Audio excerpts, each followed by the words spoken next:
Terperangkap dalam kebohongan dan pengkhianatan, aku berjuang untuk merebut kembali hidupku. Ketika aku menemukan bukti perselingkuhan suamiku dengan asistennya, aku tahu aku harus menghadapi kenyataan yang tak terduga. Namun, di balik setiap langkah menuju perceraian, ada rencana besar yang lebih dari sekadar menyelamatkan harta bersama. Akankah aku mendapatkan keadilan atau justru menjadi korban dalam permainan yang lebih besar? Ikuti perjalanan penuh ketegangan, intrik, dan kekuatan seorang wanita yang tak terhentikan dalam kisah yang akan mengubah hidupku selamanya. Jangan lupa untuk like, subscribe, dan nyalakan lonceng notifikasinya, supaya kamu nggak ketinggalan cerita-cerita menarik lainnya. Namaku Ivana Saraswati. Aku adalah istri sah dari Revan, seorang pengusaha muda yang tengah naik daun, berasal dari keluarga terpandang dan disegani di kalangan elit kota ini. Aku mengenalnya sejak masa kuliah, ketika ambisi dan keyakinannya akan masa depan begitu menonjol di antara kerumunan mahasiswa lain.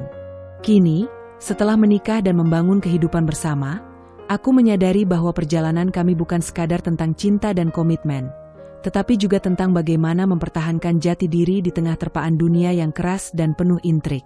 Aku lahir dalam keluarga yang sejak generasi ke generasi menjaga kehormatan dan harga diri.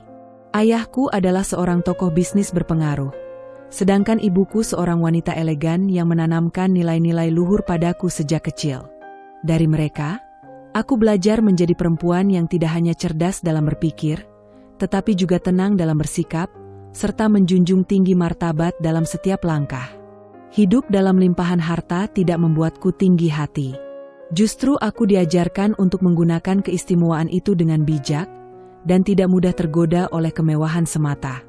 Aku tumbuh dengan prinsip yang kuat, bahwa kehormatan seorang perempuan bukan diukur dari penampilannya, tapi dari bagaimana ia membawa dirinya, dari cara ia memperjuangkan nilai-nilai yang diakininya. Itulah sebabnya, aku memilih untuk tetap rendah hati dan bersahaja meskipun banyak orang di sekitarku menjadikan status sosial sebagai tolak ukur harga diri. Aku tidak butuh sorotan atau pujian, karena aku tahu siapa diriku dan bagaimana aku ingin dikenal. Revan, suamiku, berasal dari keluarga terhormat yang memiliki pengaruh besar di dunia bisnis dan politik.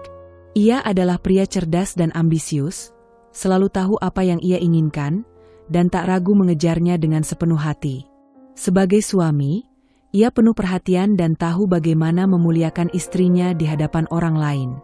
Namun, aku tahu, kehidupan rumah tangga bukanlah tentang indah di permukaan semata. Ada badai yang bisa datang kapan saja, dan aku harus siap menjadi nahkoda yang tidak goyah. Dalam pernikahan ini, aku tak hanya berperan sebagai istri. Aku adalah sahabat, pendamping, sekaligus penopang utama Revan dalam menghadapi kerasnya dunia usaha. Di balik layar, aku ikut menentukan arah dan strategi, meskipun namaku tidak pernah disebut dalam rapat-rapat besar atau media. Aku tak perlu pengakuan publik, karena aku tahu peranku cukup besar bagi keberhasilan Revan, dan itu sudah lebih dari cukup bagiku. Sudah 5 tahun aku dan Revan menjalani kehidupan pernikahan ini. 5 tahun yang kuisi dengan kesetiaan, ketulusan, dan cinta yang tak pernah berkurang sedikitpun. Aku menjalani peranku sebagai istri tanpa pamrih. Aku mendampingi Revan melewati masa-masa sulit dalam membangun usahanya, bahkan ketika ia nyaris kehilangan segalanya, aku tetap ada di sampingnya, bukan karena kewajiban, tapi karena cinta. Aku percaya bahwa pernikahan bukan sekadar ikatan lahir, tetapi juga ikatan batin yang saling menguatkan, terutama di saat rapuh. Namun entah sejak kapan, ada yang mulai berubah. Bukan dari diriku, tapi dari Revan. Perubahan yang awalnya begitu halus, nyaris tak kentara, seperti retakan kecil di kaca yang seolah bisa diabaikan. Tapi aku, sebagai perempuan yang mengenalnya luar dalam, bisa merasakannya. Tatapannya mulai terasa asing. Sikapnya tak lagi hangat seperti dulu. Ia menjadi sering pulang larut malam, alasan pekerjaan menjadi tameng yang terus diulang. Komunikasi kami mulai menipis. Hanya berisi hal-hal fungsional tanpa lagi ada sentuhan emosional. Aku mencoba memahami. Mungkin ini hanya fase, pikirku. Mungkin ia sedang lelah, Mungkin tekanan pekerjaan sedang tinggi. Tapi hatiku terusik saat nama Tiara mulai sering disebut dalam percakapannya. Tiara, asisten pribadinya yang baru beberapa bulan bekerja. Seorang perempuan muda dengan wajah cantik dan sikap lembut, yang katanya cerdas dan cekatan dalam bekerja. Pada awalnya, aku tak menggubris. Aku percaya pada Revan. Aku percaya pada ikatan kami, pada cinta yang telah kami bangun sejak lama. Namun semakin hari, keberadaan Tiara terasa semakin menyusup ke dalam ruang-ruang rumah tangga kami. Ia tidak hanya hadir di kantor Revan, tapi juga dalam percakapan kami, dalam rencana-rencana bisnis yang biasanya ia diskusikan denganku. Revan mulai membicarakan Tiara dengan pujian yang berlebihan, membandingkan ketangkasannya dengan rekan kerja lainnya, dan tanpa sadar, mulai meminggirkanku dari hal-hal yang dulu selalu melibatkan peranku. Aku masih diam, menahan segala rasa tak nyaman yang mulai tumbuh di dalam hati. Bukan karena takut kehilangan, tapi karena aku ingin yakin sebelum menyimpulkan sesuatu yang bisa merusak segalanya. Namun keheningan hanya membuat kecurigaan tumbuh liar. Aku mulai merasa seperti tamu di rumahku sendiri. Sentuhan Revan yang dulu penuh kasih kini menjadi formal. Ucapannya hambar, seolah kehadiranku bukan lagi sesuatu yang ia rindukan. Bahkan ketika aku berdandan rapi menyambutnya pulang, ia hanya melempar senyum singkat tanpa makna. Aku bukan perempuan yang cemburuan, tapi aku bukan pula perempuan bodoh yang tak mampu membaca sinyal. Aku masih diam, bukan karena tidak sakit, tapi karena aku ingin menjaga martabatku. Aku tak ingin menjadi istri yang gaduh menuduh tanpa bukti. Aku masih memberinya ruang, masih berharap bahwa perubahan ini hanya sementara. Tapi jauh di dalam hati, aku tahu ada sesuatu yang telah bergeser. Mungkin bukan cinta yang hilang, tapi prioritas yang berubah. Dan aku, Ivana Saraswati, perempuan yang selalu berdiri dengan kepala tegak, kini mulai merasakan getirnya menjadi pilihan kedua dalam kehidupan yang pernah kuanggap sempurna. Aku tidak tahu sampai kapan aku bisa bertahan. Tapi satu hal yang pasti, jika ini adalah ujian bagi prinsip dan harga diriku, aku tidak akan mundur dengan air mata. Aku akan menatap kenyataan ini dengan keteguhan hati. Karena aku tahu, meski cinta bisa memudar, martabat tak boleh ikut hilang. Hari-hari terasa semakin sunyi. Rumah yang dahulu penuh canda tawa kini, lebih sering dihiasi keheningan yang menggantung.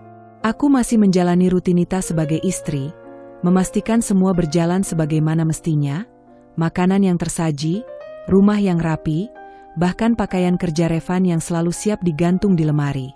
Tapi ada satu hal yang tak bisa kuatur, waktu Revan yang kian sedikit untukku. Sejak kehadiran Tiara, asisten barunya, intensitas kebersamaan kami merosot drastis. Ia lebih sering berada di luar rumah dengan alasan pekerjaan. Lembur, rapat mendadak, kunjungan ke klien penting, semuanya bersama Tiara. Seolah hanya perempuan itu yang kini memahami kebutuhan bisnisnya. Sementara aku, yang dulu selalu berada di balik layar kesuksesannya, mulai terpinggirkan. Revan, kamu pulang semakin malam belakangan ini. Bahkan akhir pekan pun kamu habiskan di luar. Ucapku suatu malam, mencoba menyampaikan kegelisahan dengan nada selembut mungkin. Ia menghela napas panjang, lalu melempar jasnya ke sandaran sofa. Aku kerja, Ivana. Semua ini juga untuk masa depan kita. Aku tahu, dan aku menghargainya. Tapi kamu bisa kerja tanpa harus terus-terusan bersama Tiara, kan? Nadaku masih tenang, tapi hatiku seperti tertusuk jarum tajam saat mengucapkannya. Sekejap mata Revan menyala, ekspresi wajahnya berubah dingin. Lagi-lagi kamu bawa-bawa Tiara. Kamu itu cemburu buta, Ivana. Kamu pikir aku punya waktu buat main hati di tengah semua tekanan bisnis ini? Aku mengatupkan bibir, menahan gejolak dalam dada. Aku cuma minta kamu meluangkan sedikit waktu.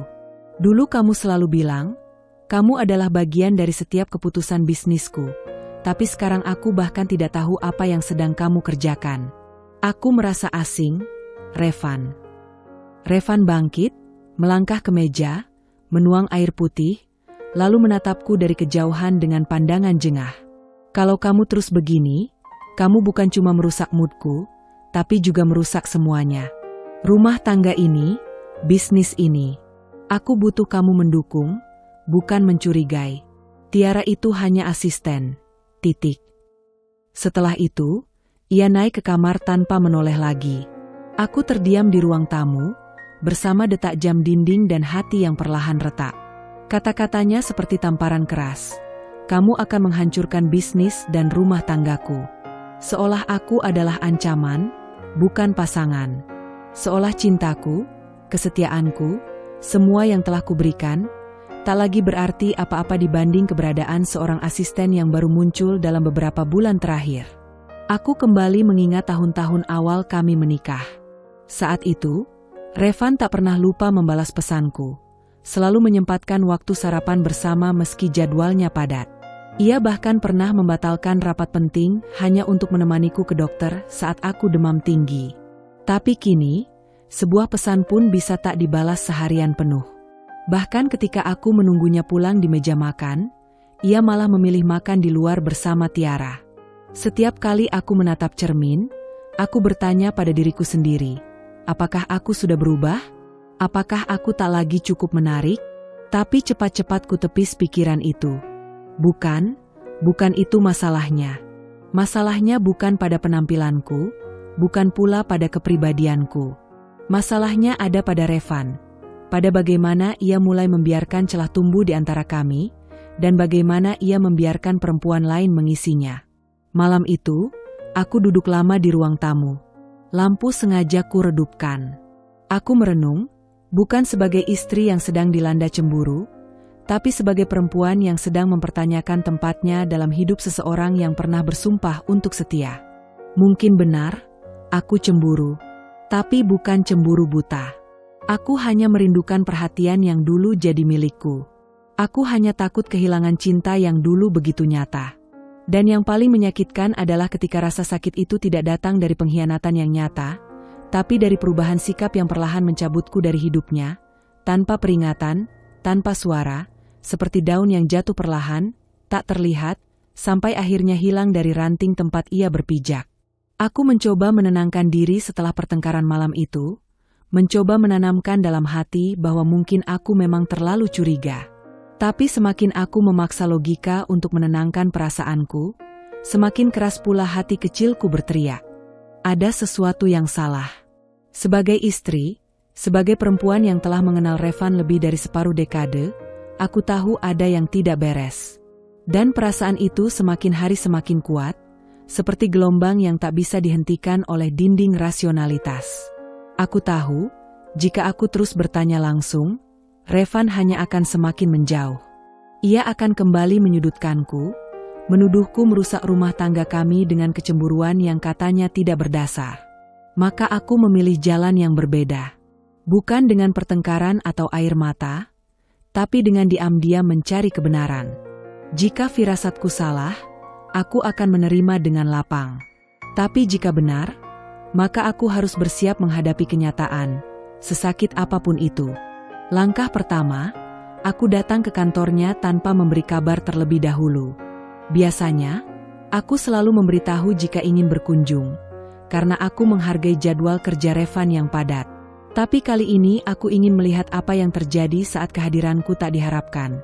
Saat mereka merasa bebas tanpa pengawasan. Aku tiba menjelang sore, saat biasanya kesibukan mulai mereda dan orang-orang bersiap pulang. Kantor Revan masih tampak seperti biasa dari luar. Megah, elegan, dan sibuk. Tapi dari dalam, aku mengamati lebih detail.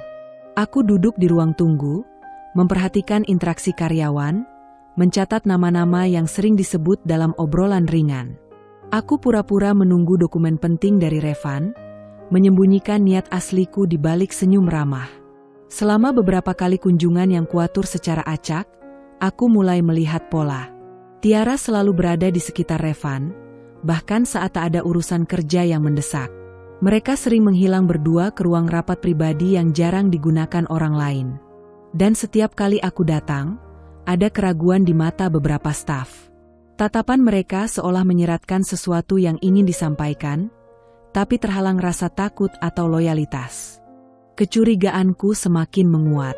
Aku tahu, untuk mendapatkan jawaban yang lebih jelas, aku harus menembus lingkaran yang lebih dalam. Aku mendekati sekretaris pribadi Revan, perempuan parubaya bernama Bunia yang sudah bekerja di perusahaan itu jauh sebelum Revan mengambil alih manajemen. Ia dikenal setia dan tertutup, namun aku tahu setiap orang punya celah. Awalnya ia menolak berbicara. Ia menjaga mulutnya rapat, hanya mengatakan bahwa semua urusan kantor berjalan baik dan profesional. Tapi aku tidak menyerah. Dengan pendekatan halus, beberapa pujian, dan sedikit uang dalam amplop yang kuselipkan secara sopan, perlahan tembok itu mulai retak. Ia mulai membuka diri, meskipun dengan suara rendah dan wajah penuh rasa bersalah. Informasi yang kudapatkan memang belum sepenuhnya gamblang, tapi cukup untuk mempertebal keyakinanku. Bunia menyiratkan bahwa hubungan Revan dan Tiara melampaui batas profesional. Mereka sering pergi bersama di luar urusan kantor, bahkan beberapa kali menginap di luar kota dengan alasan kunjungan bisnis, padahal jadwal pertemuan tidak pernah tercatat secara resmi. Ia juga menyebut bahwa Tiara mulai bersikap seolah memiliki kuasa khusus, kerap mengambil keputusan tanpa berkonsultasi lebih dulu, dan itu dibiarkan oleh Revan. Hatiku hancur. Bukan karena mendengar adanya kemungkinan perselingkuhan, tetapi karena kepercayaan yang selama ini kujaga ternyata disia-siakan begitu saja. Aku merasa seperti orang asing di kehidupan yang kubangun dengan sepenuh hati. Seperti bunga yang dirawat setiap hari, namun dicabut begitu saja karena seseorang lebih tertarik pada tanaman baru yang terlihat lebih segar. Namun aku tetap diam. Aku tidak langsung mengonfrontasi Revan. Aku tahu permainan ini belum berakhir, dan aku tidak akan menjadi pion yang mudah dipatahkan. Aku, Ivana Saraswati, bukan perempuan yang akan menangis di pojok ketika dikhianati. Aku akan mengumpulkan semua bukti, menyusun semua potongan fakta, dan ketika waktunya tiba, aku akan membuatnya menghadapi semua konsekuensi dari pilihannya. Karena jika aku harus terluka, maka aku pastikan ia juga akan merasakan getirnya luka yang sama. Ini bukan sekadar tentang cinta yang dikhianati, ini tentang harga diri seorang perempuan yang tak akan diam saat diinjak. Waktu terus berjalan, dan aku terus menjalani peran sebagai istri yang setia dan tampak sempurna di mata publik. Meskipun hatiku mulai terluka, aku tetap menjaga wibawa dan sikap, terutama di depan keluarga besar Revan. Aku tahu, di lingkungan seperti ini, penampilan dan kesan luar begitu dijunjung tinggi. Keluarga Revan, terutama ibunya, Bu Retha, sangat peduli pada citra dan martabat keluarga. Mereka adalah kalangan terpandang, dikenal luas di dunia bisnis dan sosial, dan selalu memastikan bahwa setiap gerak-gerik anggota keluarga mencerminkan kehormatan. Suatu hari, Bu Retha mengundang seluruh keluarga besar untuk makan malam mewah di rumah keluarga. Acara semacam ini memang bukan hal yang asing, karena biasanya diadakan beberapa kali dalam setahun sebagai bentuk silaturahmi keluarga besar, sekaligus ajang pamer kesuksesan Revan sebagai generasi penerus yang dianggap paling berhasil. Aku bersiap dengan rapi dan penuh perhitungan. Gaun yang kupilih tidak berlebihan, tetapi elegan dan berkelas. Rambutku ditata rapi, wajahku dirias dengan sentuhan natural. Semua ini kulakukan bukan untuk menarik perhatian Revan, melainkan untuk mempertahankan martabatku di hadapan keluarga besar. Aku ingin tetap menunjukkan bahwa aku adalah Ivana Saraswati, perempuan yang tahu cara membawa diri, sekalipun hatinya sedang digerus kecurigaan dan pengkhianatan. Namun ada satu hal yang membuat dadaku berdesir aneh. Revan tiba-tiba menyampaikan bahwa Tiara akan ikut hadir dalam acara keluarga tersebut. Ia mengatakan bahwa Tiara membantu persiapan, sebuah alasan yang terasa janggal dan menggelikan. Tiara bukan bagian dari keluarga, bukan pula bagian dari staf pribadi rumah keluarga. Kehadirannya jelas di luar kebiasaan, apalagi dalam acara keluarga yang seharusnya bersifat privat dan eksklusif. Aku tidak mengungkapkan protes. Di balik senyum tenang dan sikap anggun, aku mengunci perasaan tidak nyaman itu dalam hati. Aku tahu, saat seperti ini bukan tempat untuk memperlihatkan emosi. Di meja keluarga, segala sesuatu harus tampak harmonis, serba teratur, dan sempurna. Malam itu, rumah keluarga Revan tampak lebih megah dari biasanya. Lampu kristal menggantung megah di ruang makan utama, Lilin-lilin aromaterapi dipasang di sudut-sudut ruangan, dan makanan disajikan dengan tata hidang kelas atas. Tamu-tamu mulai berdatangan. Paman, bibi, sepupu-sepupu yang sebagian besar lebih suka berbicara tentang saham, properti, dan liburan mahal ke luar negeri. Aku menyapa semua dengan senyum lembut dan ramah, memainkan peran sebagai menantu idaman yang dikagumi banyak orang. Namun di tengah hingar-bingar kemewahan itu, langkah kaki Tiara memasuki ruangan seperti petir di siang bolong. Ia tampil dengan gaun yang terlalu mencolok untuk seorang asisten, terlalu berani untuk perempuan yang katanya hanya membantu persiapan. Ia berdiri di dekat Revan, terlalu dekat untuk ukuran profesional, dan seolah tak ada yang mempermasalahkan kehadirannya. Beberapa kerabat melirik ke arahku, sebagian dengan pandangan bertanya-tanya, sebagian lagi seperti menunggu reaksiku. Tapi aku tidak memberikan mereka bahan untuk bergosip. Aku tetap tenang, duduk dengan anggun di sisi Revan, menatap lurus ke depan, seolah semuanya berjalan normal. Aku tak akan membiarkan siapapun, termasuk Tiara, menarikku turun dari kelas dan martabatku sebagai istri sah Revan. Dalam hati, aku tahu ini bukan lagi sekadar curiga. Ini adalah penghinaan yang perlahan dibungkus dalam kemasan sopan. Revan telah membiarkan perempuan lain memasuki ruang pribadi keluarga kami, dan lebih dari itu, ia sengaja menampilkan hubungan mereka secara perlahan, seolah menguji seberapa jauh aku bisa bersabar. Tapi aku bukan perempuan yang mudah dipancing emosi. Aku bukan gadis remaja yang akan histeris karena dipermalukan secara halus. Aku menyimpan semua luka itu dalam diam, menyerap setiap detail sebagai bahan untuk langkah selanjutnya. Di balik gaun indah dan perhiasan yang berkilau, aku adalah perempuan yang tengah menyusun strategi.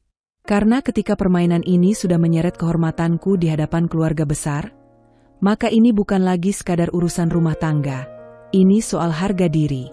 Malam itu, di meja makan yang penuh tawa dan percakapan ringan, aku duduk tegak dengan senyum yang tak pudar.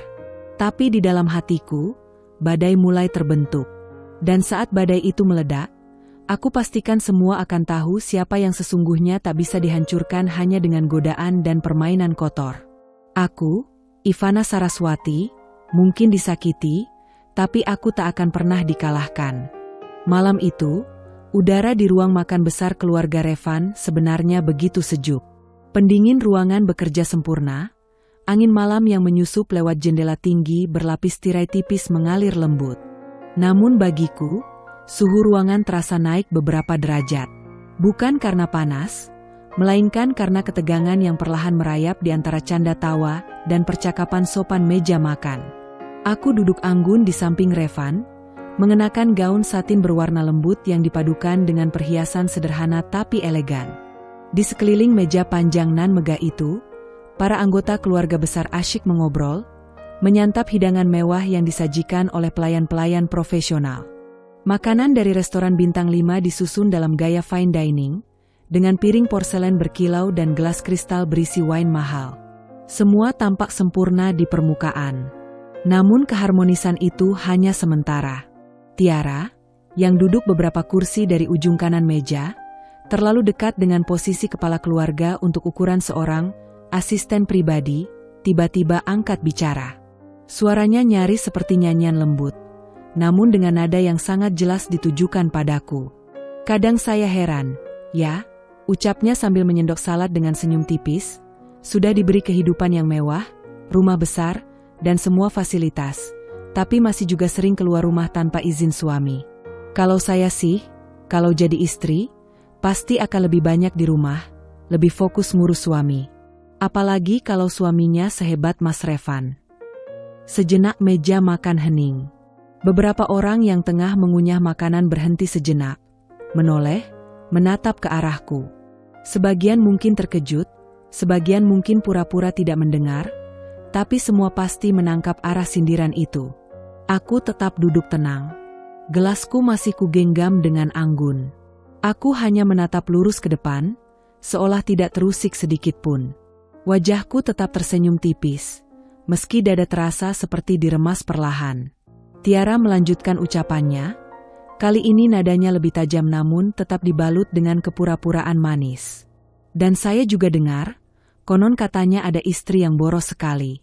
Belanja online hampir tiap hari, bahkan sampai lupa bayar tagihan rumah tangga. Yah, mungkin karena terlalu sibuk hangout ya, saya nggak tahu pasti. Tapi katanya sih begitu. Beberapa orang tertawa kecil, sebagian mencuri pandang ke arah Bu Retha, ibu mertuaku, yang duduk dengan angkuh di ujung meja. Aku tahu, perempuan itu tak pernah benar-benar menerimaku sepenuhnya. Meski di depan umum ia kerap memanggilku, menantu kebanggaan. Hubungan kami lebih seperti dua orang yang bersaing dalam diam, saling menjaga sopan santun sambil menyimpan penilaian sendiri-sendiri. Dan malam ini, topeng itu mulai jatuh. Ya ampun, Ivana, ucap Bu Retha dengan tawa kecil yang terdengar seperti cambuk. Kalau benar begitu, kamu harus lebih memperhatikan dirimu sebagai istri. Jangan sampai Revan malah makin sibuk cari bantuan dari orang lain. Ia melirik Tiara sambil tersenyum, untung ada Tiara yang bisa diandalkan. Bisa kerja, bisa rapi, bisa jaga etika juga. Calon istri idaman, bukan? Jantungku berdegup cepat, tapi wajahku tetap tak berubah. Aku tahu mereka sedang berusaha menjatuhkan wibawaku di depan keluarga besar. Di depan para paman dan bibi, sepupu-sepupu dari berbagai kota, para tokoh keluarga yang selama ini menganggapku sebagai Ivana Saraswati yang sempurna, sekarang sedang disuguhi narasi baru, Ivana si istri malas, boros, dan tak bertanggung jawab. Tapi aku tetap diam. Bukan karena aku tidak mampu membela diri. Bukan karena aku takut. Tapi karena aku tahu, dalam situasi seperti ini, diam adalah senjata paling tajam. Diamku bukan kepasrahan. Diamku adalah keanggunan yang menusuk. Dalam diam, aku mempermalukan mereka yang mencoba menjatuhkanku dengan cara kotor. Dalam diam, aku membiarkan mereka menelanjangi kebodohan dan kebencian mereka sendiri. Aku menatap Tiara, yang kini tersenyum puas. Ia pikir ia berhasil. Ia pikir dengan 1-2 kalimat manis beracun, ia mampu meruntuhkan posisiku. Tapi yang tidak ia tahu, aku sedang menyusun strategi yang lebih dalam dari sekadar balasan verbal. Aku sedang membiarkan mereka bermain kotor, sementara aku menyiapkan langkah yang akan mengguncang seluruh permainan ini dari akarnya. Malam itu, suasana di meja makan berubah. Tawa mulai terasa dipaksakan. Beberapa anggota keluarga mulai gelisah, tahu bahwa ketegangan telah merayap di antara mereka. Tapi tidak ada yang berani berbicara lebih jauh. Tidak ada yang ingin berdiri membelaku. Mungkin karena takut pada pengaruh Revan, atau mungkin karena sudah mulai termakan bisikan-bisikan manis Tiara yang beracun. Aku tetap duduk di sana, elegan dan tenang. Tapi di dalam diriku, ada nyala api yang tak akan padam sebelum semuanya terbakar habis. Jika mereka pikir aku akan menyerah, maka mereka belum mengenalku sama sekali. Ini baru permulaan. Dan mereka telah salah memilih musuh. Aku tetap diam. Mataku menatap kosong ke arah lilin aromaterapi yang berkedip tenang di tengah meja makan. Aroma mawar dan kayu manis yang biasa memberi rasa damai, kini justru membungkusku dalam kepulan amarah yang dingin. Tiara masih tersenyum, mengangkat gelas wine-nya seolah sedang merayakan kemenangan kecil atas permaluan yang ia lakukan. Bu Retha tampak puas. Matanya berkilat setiap kali sesekali mencuri pandang ke arahku, menunggu aku bereaksi, terpancing, atau bahkan menangis. Tapi aku tak memberinya kesenangan itu. Aku tetap tenang. Sampai keheningan tiba. Obrolan mulai mereda. Tawa kecil dan suara sendok garpu yang tadi menggema mulai melambat, seperti meresapi hawa tegang yang tak kunjung padam. Dan di saat itulah, di saat suasana mulai membeku dalam kebisuan yang tak nyaman, aku tahu, ini waktunya. Aku tidak bisa membiarkan mereka terus membentuk narasi sesat tentangku. Aku tidak bisa membiarkan Tiara berdiri di atas kehormatanku tanpa balasan. Aku menegakkan tubuh, lalu menoleh ke arah semua yang hadir. Suaraku datar, tenang, namun cukup keras untuk menghentikan percakapan di sekeliling. Kalau sudah selesai menuduh, kataku, memecah hening, bolehkah aku memutar sesuatu untuk kalian semua? Semua mata menoleh padaku. Tiara membeku. Bu Retha menajamkan pandangan, seperti mencoba membaca maksudku. Revan yang sedari tadi lebih banyak diam dan sibuk menyuap makanan, menurunkan sendoknya perlahan. Aku berdiri dari kursi, berjalan perlahan ke arah rak TV besar yang menghadap langsung ke ruang makan. Remote control sudah kusiapkan sebelumnya. Aku tahu, malam ini mungkin akan menjadi malam yang mengubah arah segalanya. Aku tahu ada risiko, tapi aku juga tahu, tidak ada harga yang terlalu mahal untuk membela martabatku sendiri. Dengan satu klik, layar besar menyala. Ruangan makin sunyi. Video mulai berputar. Gambar dari kamera CCTV kantor Revan muncul di layar. Awalnya hanya suasana ruangan kerja biasa, lalu perlahan, Revan masuk. Disusul Tiara. Mereka bicara sebentar, lalu mulai mendekat. Tiara menyentuh dada Revan, dan Revan tidak menolak. Sebaliknya, ia malah menarik tubuh Tiara ke pelukannya. Kamera menyorot jelas gerakan tangan mereka. Tidak ada ruang untuk pembelaan. Tidak ada celah untuk menyebut ini, salah paham, atau profesional. Lalu potongan video lain muncul. Kali ini dari ponsel, video yang diam-diam kurekam sendiri saat menyusup ke kantor Revan beberapa waktu lalu. Tiara dan Revan tertawa bersama di dalam ruang kerja. Revan menyentuh wajah Tiara. Lalu suara Revan terdengar, pelan tapi jelas. Kalau saja Ivana tidak selalu ikut campur, kita pasti sudah bisa lebih leluasa. Beberapa kerabat langsung saling pandang. Paman Revan yang dikenal konservatif mengernyit tajam. Sepupu-sepupu yang tadinya antusias mengikuti obrolan malam itu kini tampak gelisah. Tak ada lagi suara sendok garpu. Bahkan deru pendingin ruangan pun seperti lenyap ditelan ketegangan. Tiara terdiam. Wajahnya pucat. Senyuman sinisnya menghilang seketika. Ia menoleh ke Revan, seperti mencari pembelaan, tapi Revan juga hanya ternganga, kaku, dan terpaku menatap layar. Bu Retha membuka mulut, hendak berkata sesuatu, tapi tak satu pun kata keluar. Matanya bergantian menatapku dan layar, kemudian memandang anak lelakinya yang selama ini ia banggakan, yang kini terpampang nyata tengah mengkhianati ikatan suci pernikahan.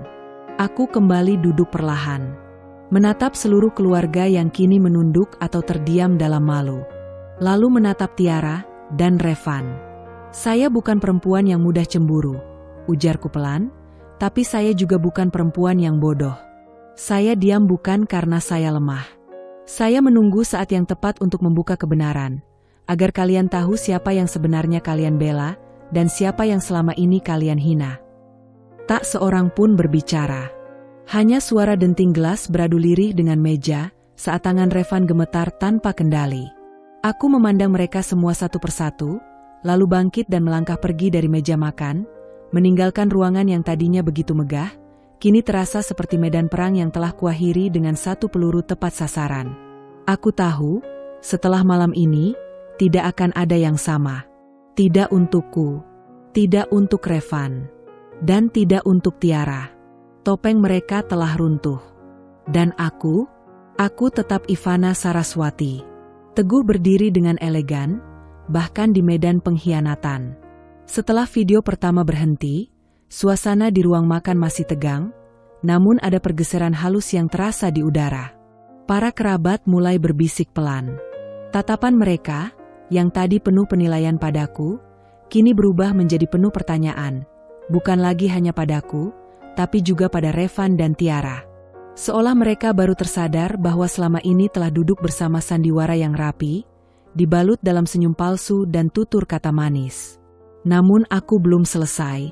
Aku mengambil remote dan menekan tombol berikutnya. Layar kembali menyala, kali ini suara lebih mendominasi daripada gambar.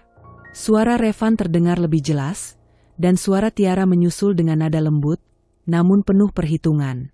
Aku sudah bosan hidup dengan Ivana. Suara Revan terdengar jelas. Dia terlalu kaku, terlalu formal, terlalu menjaga citra. Aku butuh seseorang yang bisa menyesuaikan diriku, kayak kamu. Lalu suara Tiara menyambung dengan tawa kecil.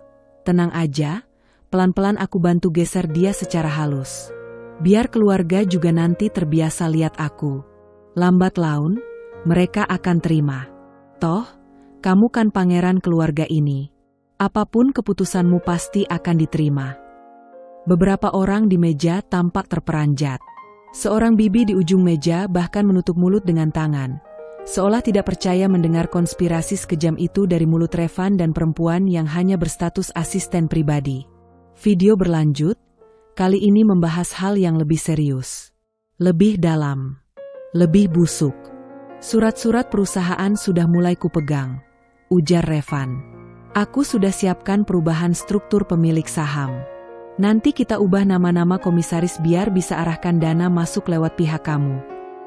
Dan rekening keluarga juga kan? Tanya Tiara cepat. Iya, tenang aja, jawab Revan. Setelah Ivana pergi, akses ke rekening keluarga juga bakal kita ubah. Rumah ini juga atas nama ibuku. Jadi dia nggak akan bisa bawa apa-apa. Sekali lagi, ruangan kembali sunyi. Namun bukan sunyi yang canggung. Ini sunyi yang mengguncang. Sunyi yang penuh tekanan.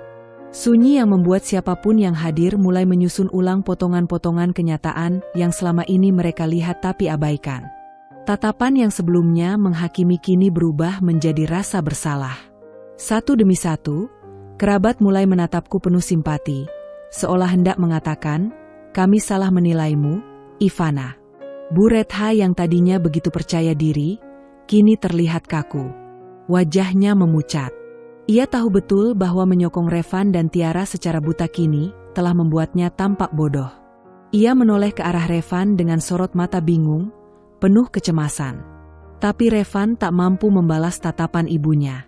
Ia hanya menunduk, wajahnya merah padam, dan tangannya mencengkeram napkin di pangkuan, menahan rasa malu yang perlahan menelannya hidup-hidup.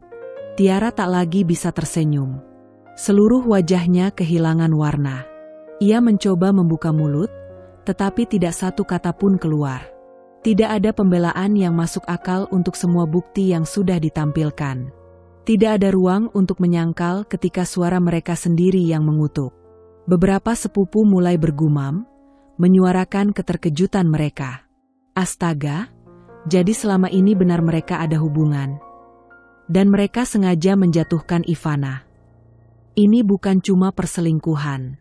Ini pengkhianatan terhadap keluarga sendiri. Aku hanya duduk diam, tetap menjaga sikap. Tidak perlu menangis, tidak perlu berteriak. Aku tahu malam ini kebenaran telah memihakku. Semua elegansi dan prinsip yang selama ini kusematkan dalam diam kini berbicara lebih nyaring daripada teriakan manapun. Malam itu, aku tidak menang. Aku diakui. Martabatku kembali berdiri tegak, bahkan lebih kokoh dari sebelumnya. Dalam diamku, aku telah menunjukkan siapa sebenarnya yang menjaga kehormatan keluarga ini, dan siapa yang diam-diam ingin menghancurkannya dari dalam. Dan pada saat semua mata tertuju padaku, menanti langkah selanjutnya, aku tahu, ini baru permulaan. Kini semua berada di tanganku. Dan aku tidak akan membiarkan mereka lolos begitu saja. Suasana yang semula terasa begitu angkuh dan penuh kekuasaan kini berubah drastis. Ruang makan yang penuh dengan kilau kemewahan dan pakaian serba elegan, kini dipenuhi keheningan yang mengikat. Hanya suara napas yang terdengar, seolah setiap orang di meja makan merasa berat untuk mengucapkan sepatah kata pun. Revan, yang tadinya terlihat begitu percaya diri, kini terperangkap dalam kepanikan yang mendalam.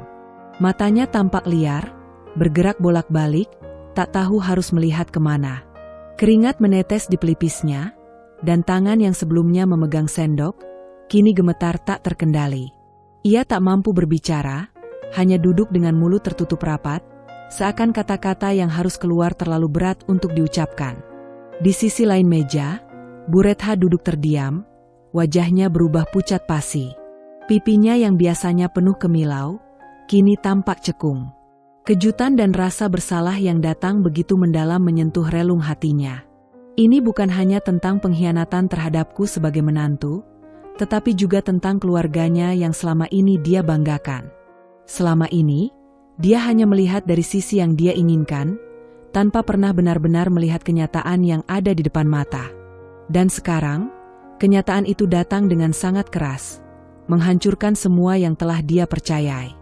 Pak Hartono, yang sebelumnya tampak tenang dan tidak terlalu banyak berbicara, menghela napas panjang. Nafasnya berat, seperti menanggung beban yang terlalu besar. Ia tidak menatap siapapun, hanya menunduk dan mengusap wajahnya. Matanya memancarkan penyesalan. Selama ini, ia mungkin telah tahu sesuatu, namun tidak cukup berani untuk menghadapinya. Semua yang terjadi malam ini terasa seperti pukulan telak bagi keluarganya. Sebuah kenyataan pahit yang tidak bisa mereka hindari lagi. Namun yang paling mengejutkan adalah Tiara. Tadi dia begitu percaya diri, bahkan terlihat bangga bisa memposisikan dirinya sebagai pihak yang menang. Namun, setelah bukti-bukti itu terungkap, semuanya berubah dalam sekejap. Tiara berdiri gemetar, wajahnya kini dihiasi oleh air mata yang terus mengalir. Seakan-akan semua keberanian yang dia tunjukkan selama ini lenyap begitu saja. Dia terisak, suara tangisannya semakin keras, dan tak lama kemudian dia berlutut di depan kami. Matanya yang tadi penuh dengan kemarahan dan penghinaan kini dipenuhi dengan penyesalan yang dalam. Dia menangis seperti anak kecil yang baru saja menyadari betapa besar kesalahannya.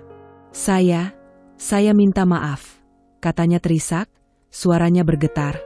Saya tidak seharusnya melakukan semua ini. Saya hilaf. Saya tidak tahu apa yang saya lakukan. Saya salah, semua ini salah. Dia merendahkan dirinya begitu dalam, berlutut di hadapan kami, tidak hanya di hadapanku, tetapi di hadapan keluarga besar Revan. Keluarga yang selama ini dia coba hancurkan demi ambisinya. Di matanya, tampak kebingungan dan kekosongan, seperti seseorang yang baru sadar betapa besar kesalahannya dan tidak tahu bagaimana harus memperbaikinya.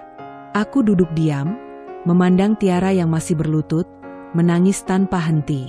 Ada rasa yang sulit dijelaskan yang datang menghampiriku. Ini bukan tentang kemenangan, bukan tentang membuktikan bahwa aku benar, tapi lebih kepada sebuah luka yang terlalu dalam untuk disembuhkan, bahkan dengan permintaan maaf yang datang terlambat. Tidak ada kata-kata yang keluar dari mulutku. Aku tidak merasa perlu memberikan maaf, tidak pada saat ini, tidak pada saat dia sudah merusak begitu banyak hal. Ada rasa kelegaan, tentu saja, karena kebenaran telah terungkap. Namun di saat yang sama, ada luka yang tergores jauh lebih dalam, dan sepertinya luka itu akan sulit sembuh, bahkan dengan waktu yang panjang sekalipun. Bu Retha, yang sedari tadi diam, akhirnya menoleh ke arahku. Matanya yang biasanya penuh dengan kemarahan kini dipenuhi oleh rasa sesal yang mendalam. "Ivana, maafkan saya," katanya, suaranya serak dan penuh sesal. Saya tidak tahu kalau itu yang terjadi. Saya terlalu percaya pada Revan. Saya terlalu melindungi dia. Aku hanya menunduk, menghela napas pelan. Aku tahu, apapun yang keluar dari mulut Bu Retha saat ini tidak akan mengubah apapun. Penyesalan datang terlambat. Apa yang sudah terjadi, tetap tidak bisa diubah. Tiara masih terisak di lantai, tubuhnya gemetar. Aku bisa melihat betapa dalamnya rasa takut yang menyelubungi dirinya. Tetapi rasa takut itu bukanlah rasa takut yang tulus.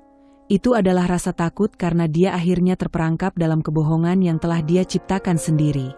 Aku bisa mendengar suara tangisannya yang semakin keras, namun hatiku tetap kokoh.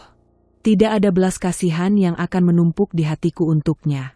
Mungkin nanti, seiring waktu, aku bisa merelakan dan melupakan, tetapi untuk malam ini, untuk saat ini, aku tidak akan memberi ruang bagi pengampunan. Revan, yang akhirnya mulai berani menatapku, juga terlihat hancur. Matanya berkaca-kaca, dan meskipun dia mencoba berbicara, kata-katanya tak mampu keluar. Mulutnya hanya bergerak, tanpa ada suara yang dapat membela dirinya. Dia telah kehilangan segalanya. Tidak hanya aku, tetapi juga keluarganya. Hubungan mereka dengan Bu Retha dan Pak Hartono akan berubah selamanya. Semua yang mereka banggakan selama ini kini teronggok sebagai kenangan kelam yang tak bisa disangka lagi. Tiara menatapku, berusaha mencari pengampunan dengan matanya yang penuh air mata. Namun aku tetap diam, tak menunjukkan sedikit pun tanda-tanda ingin memaafkannya. Aku sudah terlalu terluka, terlalu dihina, dan terlalu dipermalukan. Tidak ada yang bisa memperbaikinya. Tidak malam ini, tidak dengan kata-kata yang tidak tulus. Aku bangkit dari kursiku, berjalan perlahan menuju pintu. Sebelum keluar, aku menoleh sekali lagi ke arah mereka yang masih duduk terdiam, masing-masing tenggelam dalam penyesalan mereka. Penyesalan datang terlalu terlambat, Tiara, kataku pelan. Dan aku tidak akan pernah melupakan ini. Pintu pun tertutup di belakangku, menandai berakhirnya babak satu dari kisah pengkhianatan ini. Tetapi aku tahu, cerita ini belum selesai. Langkahku terasa berat, namun mantap saat aku menatap kembali ke ruang makan yang penuh dengan tatapan penuh rasa terkejut dan penyesalan. Namun ada satu hal yang masih membuatku bertahan tegak, keyakinan bahwa aku adalah istri sah dari Revan, dan apapun yang terjadi, aku akan melindungi apa yang menjadi milikku. Keluargaku, meskipun dihancurkan oleh pengkhianatan, tetap ada di dalam hati, dan aku tidak akan membiarkan siapapun merusaknya, bahkan orang yang kupercayai selama ini. Aku berdiri di tengah ruangan, menatap mereka semua dengan mata yang dingin. Di tengah kesunyian yang berat, aku membuka mulut dan berbicara dengan suara yang penuh ketegasan. Setiap kata yang keluar dari bibirku terasa seperti duri tajam yang menyusup dalam keheningan itu. Saya istri, bukan pelayan, kataku, menatap Revan dengan tajam. Suaraku tegas, dan aku bisa merasakan getaran marah yang membakar dari dalam tubuhku. Dan saya tidak akan membiarkan siapapun merusak keluarga saya, termasuk orang yang saya percayai. Aku menegakkan punggungku, membiarkan kata-kataku bergema di ruang makan yang kini terasa panas dan penuh ketegangan. Mata semua orang seolah terfokus padaku, dan meskipun hatiku terluka, aku menahan diri untuk tidak terjatuh. Aku telah bertahan selama ini, dan aku tidak akan mundur sekarang.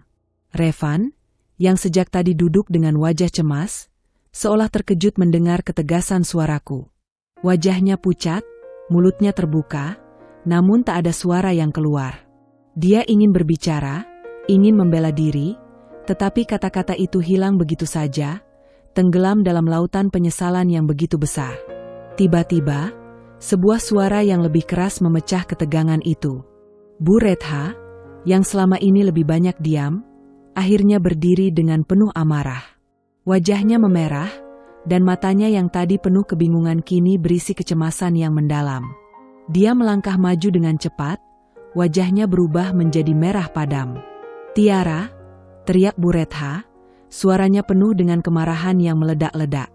Kamu berani menghancurkan keluarga ini?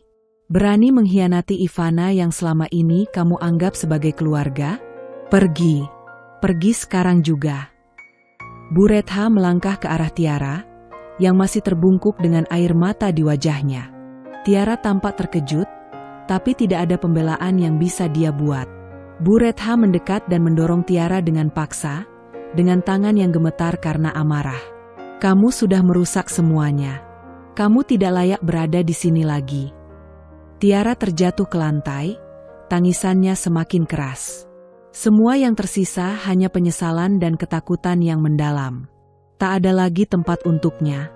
Semua pintu yang pernah dia anggap terbuka kini tertutup rapat di hadapannya. Bu Retha melangkah mundur, lalu menoleh ke Revan dengan tatapan penuh kebencian. Revan, kamu yang membuat semuanya rusak. Kamu yang tega mengkhianati istrimu sendiri, kata Bu Retha, suaranya penuh amarah yang tak terkendali. Pak Hartono, yang sejak tadi duduk diam, akhirnya berdiri dengan langkah penuh kekuatan. Tanpa sepatah kata pun, dia berjalan menuju Revan yang masih tampak terperangah dan tidak tahu harus berbuat apa. Revan menatapnya dengan mata penuh kecemasan, namun Pak Hartono sudah terlalu marah untuk menghiraukannya. Dengan cepat dan tanpa peringatan, Pak Hartono menampar pipi Revan dengan keras. Suara tamparan itu bergema dalam ruang makan yang hening. Revan terkejut, seolah tak percaya dengan apa yang baru saja terjadi. Wajahnya terpesona, dan pipinya memerah, bukan hanya karena tamparan fisik itu, tetapi juga karena tamparan mental yang lebih besar, penolakan dan kekecewaan dari ayahnya sendiri. Pak Hartono berdiri dengan tangan yang masih terangkat, menatap Revan dengan mata penuh kekecewaan. Apa yang telah kamu lakukan? Kamu merusak nama baik keluarga ini. Kamu tidak hanya mengkhianati Ivana, tetapi juga menghancurkan kehormatan kita semua, katanya dengan suara berat dan penuh amarah. Aku tidak akan membiarkan kamu melanjutkan ini. Ini adalah keputusan terburuk yang pernah kamu buat dalam hidupmu, Revan. Revan berdiri terpaku, air matanya mulai mengalir, tetapi tidak ada kata-kata yang bisa membela dirinya. Semua yang dia miliki sekarang, keluarganya, bisnisnya, bahkan kepercayaanku, semua itu telah runtuh. Apa yang tersisa hanyalah kenyataan pahit yang tak bisa dihindari. Sementara itu, Tiara yang masih terisak di lantai, mencoba mengumpulkan diri, namun dia tahu bahwa semuanya telah berakhir. Tidak ada lagi ruang untuk membela diri. Tidak ada lagi yang bisa dia lakukan selain menangis, menyesali setiap keputusan yang pernah dia buat. Namun, penyesalan itu datang terlalu terlambat. Aku berdiri di sudut ruangan, menyaksikan semuanya dengan hati yang terluka, tetapi juga penuh kekuatan. Tidak ada yang bisa menghapus kenangan ini, tidak ada yang bisa mengubah apa yang telah terjadi. Tetapi yang pasti, aku tidak akan menyerah. Keluarga ini, meskipun hancur dan retak, tetap berdiri, dan aku akan memastikan bahwa keadilan akan ditegakkan, meskipun lewat cara yang sulit dan penuh penderitaan. Jangan biarkan mereka kembali, kataku, suara dingin dan penuh ketegasan. Semua ini sudah berakhir. Dan dengan itu, aku melangkah keluar dari ruangan itu, meninggalkan mereka dengan penyesalan yang membayangi, dan aku tahu, malam ini adalah awal dari sebuah perubahan besar. Aku melangkah keluar dari ruang makan dengan tenang, setiap langkahku terasa pasti dan penuh kendali. Meski hatiku masih terluka, meski ada perasaan berat yang mendera, aku tahu bahwa saat ini adalah momen yang tidak bisa diputar kembali. Aku telah membuat keputusan, dan itu adalah langkah terakhir yang harus aku ambil. Keputusan untuk melindungi diri dan menghormati diriku sendiri. Dari sudut mataku, aku bisa melihat Revan berdiri, terpaku di tempatnya sejenak, sebelum akhirnya mencoba mengejarku. Aku tahu dia berusaha memanggil namaku, tetapi aku tidak menoleh. Langkahku terus maju, menuju pintu utama yang terbuka, siap untuk meninggalkan tempat yang kini telah berubah menjadi medan pertempuran emosional. Tapi Revan tidak menyerah begitu saja. Dengan langkah terburu-buru, dia mendekat, mencoba meraih lenganku, seolah ingin menghentikan aku. "Ivana, tunggu," serunya, nada suaranya terdengar seperti orang yang sedang terjebak dalam kebingungannya sendiri. Namun sebelum dia sempat lebih dekat, Pak Hartono, yang sedari tadi berdiri di belakang meja, melangkah cepat dan menahan Revan dengan tangannya. Dengan tatapan tajam yang penuh kekecewaan, Pak Hartono berbicara dengan suara keras, namun tegas. "Jangan ganggu dia lagi, Revan," katanya, menatap anaknya dengan penuh amarah. "Kamu sudah melampaui batas. Sudah terlalu banyak yang kamu rusak, termasuk keluargamu sendiri. Jangan buat ini lebih buruk lagi." Revan terdiam, tampak sangat kaget dan bingung. Hatinya mungkin sedang berperang, antara rasa bersalah dan kebanggaan yang telah hancur. Namun di hadapan ayahnya, ia tidak bisa membantah. Pak Hartono, lelaki yang dulu dia hormati dan anggap sebagai sosok yang tak tergoyahkan, kini justru menjadi pihak yang menegur kerasnya. Mata Revan berkilat, tetapi ia tidak berani melawan. Aku melanjutkan langkahku keluar dari rumah itu tanpa menoleh sedikit pun. Semakin jauh aku berjalan, semakin besar rasa lega yang terasa mengalir. Setiap langkahku menjauhkan diri dari pengkhianatan yang baru saja terungkap, dan semakin mendekatkan diriku pada kebebasan yang seharusnya menjadi hakku. Ketika aku hampir sampai di halaman depan, aku mendengar langkah kaki mendekat dari belakang, tetapi kali ini bukan Revan. Bu Retha muncul dari balik pintu rumah, dengan wajah yang jauh lebih lemah dan penuh penyesalan daripada yang pernah aku lihat sebelumnya. Matanya yang biasanya tajam dan penuh perhitungan kini tampak berkaca-kaca, seolah sedang bergulat dengan kenyataan yang pahit. "Ivana," katanya dengan suara lembut, tidak ada lagi nada keras atau dingin seperti sebelumnya. Aku benar-benar minta maaf. Aku terlalu cepat menghakimi, terlalu keras padamu. Aku tidak tahu kalau semuanya seperti ini." Aku menoleh ke arahnya, Hanya sesaat. Tidak ada senyum, tidak ada kebencian, hanya keheningan yang menyelimuti kami. Aku bisa melihat perubahan besar dalam dirinya. Bu Retha, yang dulu dengan mudah mengabaikan perasaanku, sekarang merasakan beban yang sama. Tidak ada lagi kemewahan yang bisa menyembunyikan kenyataan, tidak ada lagi gelar atau status yang bisa menutupi ketidakbenaran yang telah terungkap. Aku tidak menjawabnya seketika. Tidak ada kata-kata yang bisa menenangkan hatiku. Namun, dalam diri Bu Retha, aku bisa melihat benih penyesalan yang baru saja muncul. Mungkin memang terlalu terlambat, tetapi aku bisa merasakan perubahan itu. Setelah beberapa detik yang terasa panjang, aku akhirnya berkata, tanpa menatapnya lebih lama. Saya tidak pernah menginginkan semua ini, Bu Retha. Saya hanya ingin dihargai dan diperlakukan dengan adil. Dan meskipun Anda menyesal sekarang, saya tidak bisa lagi kembali. Aku tidak menginginkan permintaan maaf kosong yang datang terlambat. Keluarga ini, yang dulu kuanggap tempat yang aman, kini telah membuktikan kebohongan dan ketidakadilan yang ada di dalamnya. Apa yang telah terjadi tidak bisa diperbaiki dengan sekadar kata-kata. Bu Retha terdiam, menatapku dengan wajah penuh penyesalan. Sepertinya, kata-kata itu lebih menusuk daripada tamparan fisik yang dia rasa selama ini. Dia mengangguk perlahan, menyadari bahwa kata-katanya takkan bisa menghapus luka yang telah dia buat. Aku kembali melangkah, kali ini tanpa ada yang bisa menghentikan. Sesampainya di luar rumah, aku berhenti sejenak, mengambil napas dalam-dalam, dan menatap langit malam yang mulai gelap. Ada rasa lega yang tak terlukiskan, meski masih ada luka yang dalam di hatiku. Di belakang, aku mendengar suara langkah kaki yang mengiringi, namun kali ini aku tahu, tak ada lagi yang bisa mengubah keputusan yang sudah aku buat. Aku telah menang, meski tidak ada yang benar-benar bisa menang dalam permainan yang penuh dengan pengkhianatan ini. Keluarga Revan mungkin baru menyadari kebenaran sekarang, namun ada rasa yang sangat sulit untuk dihapuskan. Kepercayaan yang telah hancur takkan mudah untuk dipulihkan. Aku berjalan dengan langkah pasti, tahu bahwa aku akan menemukan jalan baru. Mungkin perjalanan ini tidak mudah, tapi ini adalah langkah pertama untuk menemukan kedamaian yang pantas aku miliki. Kembali ke rumah orang tuaku adalah langkah yang aku ambil dengan hati yang berat. Meskipun aku tahu ini adalah tempat yang penuh dengan cinta dan pengertian, rasanya seperti kegagalan besar yang harus aku hadapi. Aku telah menghabiskan 5 tahun hidupku dengan Revan, memberikan segala yang terbaik sebagai istri. Namun, kini aku harus kembali ke tempat yang dulu aku tinggalkan untuk membangun hidup bersama seseorang yang aku yakini bisa mendampingiku. Semua itu hancur begitu saja. Semua yang telah kubangun dengan penuh pengorbanan kini tinggal kenangan yang menyakitkan. Aku membawa semua bukti perselingkuhan yang telah aku kumpulkan. Rekaman CCTV, percakapan yang diambil dari ponsel, foto-foto yang membuktikan kedekatan Revan dengan Tiara. Semua bukti yang bisa memperkuat proses perceraian dan pengamanan harta bersama yang akan segera aku ajukan. Aku tahu ini tidak akan mudah.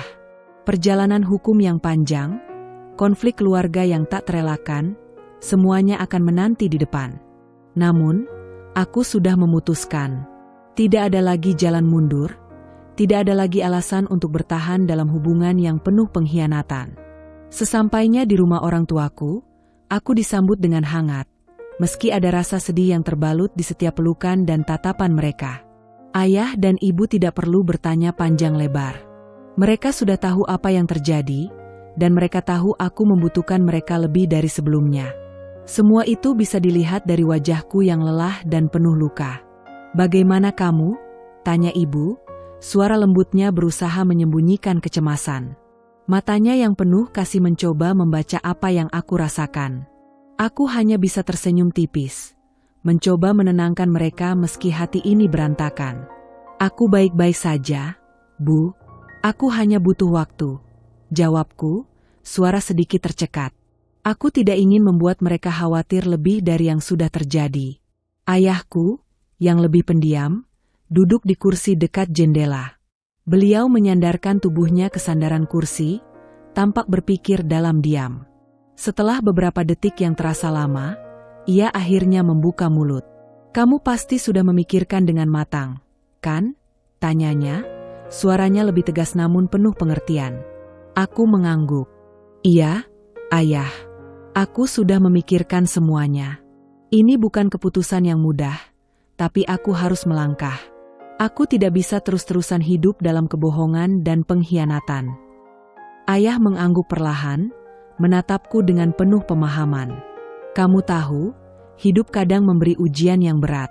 Tapi kamu sudah menunjukkan keberanian yang luar biasa. Kami selalu ada di sini untukmu. Mendengar kata-kata itu, hati ini terasa sedikit lebih tenang. Setidaknya, aku tidak sendirian dalam perjalanan ini. Aku merasa ada kekuatan baru yang lahir dalam diriku, kekuatan untuk melawan ketidakadilan dan merebut kembali hak-hakku. Setelah beberapa saat berbicara dengan orang tuaku, aku pergi ke kamarku, tempat aku bisa merenung dan merencanakan langkah selanjutnya.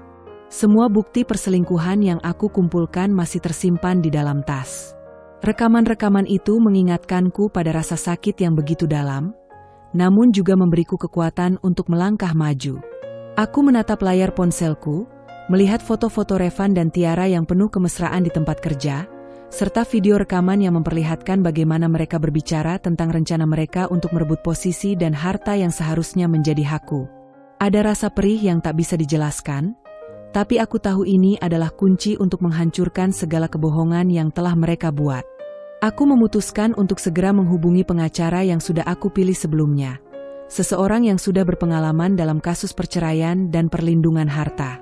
Aku ingin agar proses perceraian ini berjalan dengan cepat dan efisien, dan aku ingin memastikan bahwa aku bisa mendapatkan hak-hak yang seharusnya aku terima sebagai istri yang sah. Sambil menunggu balasan dari pengacara, aku membuka album foto yang ada di meja samping tempat tidur. Foto-foto kenangan dari masa-masa bahagia bersama Revan, foto-foto pernikahan kami, dan foto-foto liburan yang dulu kami anggap sempurna. Sekarang semuanya terasa kosong. Aku tak bisa lagi menoleh ke belakang dan berharap semuanya bisa seperti dulu. Kenangan itu hanya mengingatkanku pada kebohongan dan rasa sakit yang aku rasakan sekarang. Namun, aku tahu satu hal, aku lebih kuat daripada yang aku kira. Aku tidak akan lagi menjadi korban. Aku akan mengambil kendali atas hidupku dan masa depanku. Ketika pengacara akhirnya menghubungiku, aku memberinya instruksi dengan tegas. Saya ingin proses perceraian ini dimulai secepatnya. Saya juga ingin semua bukti ini digunakan untuk memastikan hak-hak saya, terutama dalam hal harta bersama yang telah kami bangun. Saya tidak akan biarkan mereka merampasnya begitu saja. Pengacara itu menyatakan persetujuannya dan memastikan bahwa langkah-langkah hukum akan segera dimulai. Satu persatu, proses itu akan berjalan, dan aku tahu, meskipun pertempuran ini tidak mudah, aku akan menang. Aku tidak akan menyerah begitu saja, tidak dengan semua yang telah aku pelajari dan alami. Hari-hari selanjutnya akan dipenuhi dengan proses hukum yang panjang. Namun aku sudah siap. Tidak ada lagi yang bisa menghalangi aku untuk mendapatkan apa yang seharusnya menjadi hakku. Revan, Tiara, dan keluarganya bisa menyesal seberapapun mereka mau, tetapi mereka tidak akan bisa mengubah apa yang sudah terjadi. Aku kembali ke rumah orang tuaku bukan hanya untuk mencari perlindungan, tetapi untuk memulai hidup baru yang lebih baik, jauh dari kebohongan dan pengkhianatan. Dan aku tahu, hari-hari yang lebih cerah akan segera datang, meskipun jalannya penuh dengan tantangan. Aku berdiri di depan jendela kamar, menatap langit malam yang tenang. Bintang-bintang tampak begitu jauh, namun ada sesuatu di sana yang mengingatkanku pada semua yang telah kulalui. Semua luka, semua pengkhianatan, semua air mata yang pernah mengalir, seolah berkumpul dalam benakku. Seperti kenangan-kenangan yang tak bisa dihapuskan, meskipun aku mencoba begitu keras untuk melupakan mereka. Namun, meski hidupku terasa hancur, aku tahu bahwa aku masih berdiri tegak. Seperti langit malam yang gelap, aku merasa bahwa di balik kegelapan itu ada harapan yang menunggu untuk ditemukan. Aku mungkin telah dilukai, mungkin telah dihancurkan oleh orang-orang yang aku percayai, namun satu hal yang aku tahu pasti, aku tidak akan pernah membiarkan diriku diinjak. Mereka bisa mencoba menghancurkan segala yang aku bangun. Mereka bisa menyakiti dan mengkhianatiku. Tapi ada satu kekuatan yang tidak bisa mereka rampas dariku, keberanian untuk bangkit, untuk melawan, dan untuk tidak menyerah. Aku mungkin terluka, tapi bukan berarti aku akan diam. Aku akan bangkit dan berjuang. Tidak untuk mereka, bukan untuk orang-orang yang tidak menghargai aku, tetapi untuk diriku sendiri. Aku bukan lagi perempuan yang dulu. Aku bukan perempuan yang takut untuk berbicara atau merasa kecil di hadapan orang yang seharusnya aku percayai. Aku bukan perempuan yang bersedia hidup dalam bayang-bayang ketakutan dan keraguan. Aku adalah perempuan yang telah melihat dunia dengan mata yang lebih jernih sekarang, dan aku tahu apa yang layak aku perjuangkan. Ada saatnya kita harus berhenti meratapi semua yang hilang, dan mulai melihat ke depan. Ke masa depan yang penuh kemungkinan. Aku tahu itu tidak akan mudah. Jalan ke depan penuh dengan rintangan, dan proses perceraian ini masih panjang. Namun aku tidak takut. Aku tahu, meskipun aku berjalan sendirian, aku akan menemukan jalan untuk keluar dari kegelapan ini. Bahkan ketika dunia terasa menghimpit, aku tahu aku memiliki kekuatan untuk melawan. Aku mungkin dilukai, tetapi aku tidak akan pernah membiarkan diriku diinjak. Aku lebih dari sekadar korban, aku adalah pejuang. Dan tak ada yang bisa merenggut kekuatan itu dariku. Jadi, meskipun perjalanan ini masih panjang, aku siap melangkah. Dengan segala luka, dengan segala kenyataan pahit, aku akan terus maju. Karena aku tahu, setelah semua ini, aku akan lebih kuat dari sebelumnya. Aku akan kembali menemukan diriku sendiri, lebih baik, lebih kuat, dan lebih siap untuk menghadapi dunia. Aku menghirup napas dalam-dalam, lalu menatap langit satu kali lagi, dengan keyakinan baru dalam hati. Inilah awal dari perjalanan baru, perjalanan menuju kebebasan yang seharusnya menjadi hakku.